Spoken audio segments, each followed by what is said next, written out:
Let's do problem 5 in homework 5. So we have a car headed east. It has a mass of 1223 kilograms. It's moving along at 15.8 meters per second.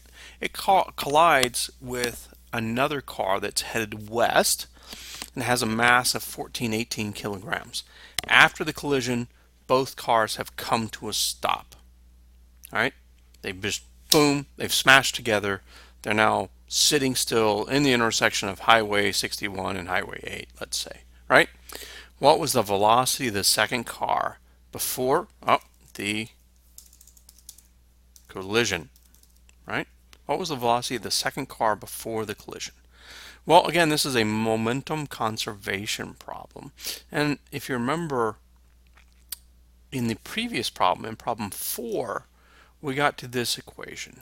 All right, so I'm just going to reuse it real quick, where we have the momentum of car 1 minus the momentum of car 2, right, equals the sum of their masses times their velocity after the collision because they've stuck together. Well, again, we have cars that have stuck together. But what is their velocity after the collision? Well, what does it say they are?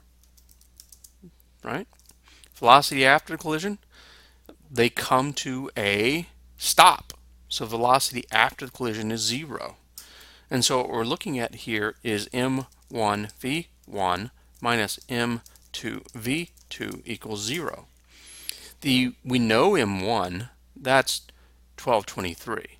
We know v1, that's 15.8.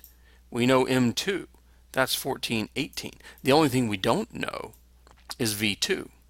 All right, so let's solve for v2.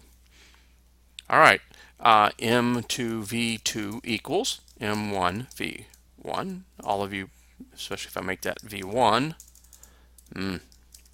all of you should be happy with that. Now I'm just going to divide through by m2.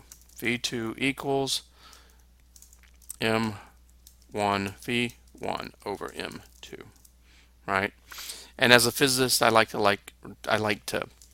write it a little prettier. m1 over m2 v1. Okay, so now we know the velocity of car 2 before the collision. We just have to put in the numbers. v2 is 1223 kilograms divided by 1418 kilograms times 15.8 meters per second. Now, you'll notice the kilograms cancel out. All right, we're going to be left with meters per second. That's excellent because velocity is meters per second. So 1223 divided by 1418. All right, times, all right, that's going to confuse you because I probably, yeah, well, we'll get there. We'll get there. On the order of operations, I know for sure that that's left to right, but we're going to put parentheses around to make it a little clearer, times 15.8, right? I get 13.6. So the velocity of car 2 before the collision was 13.6 meters per second.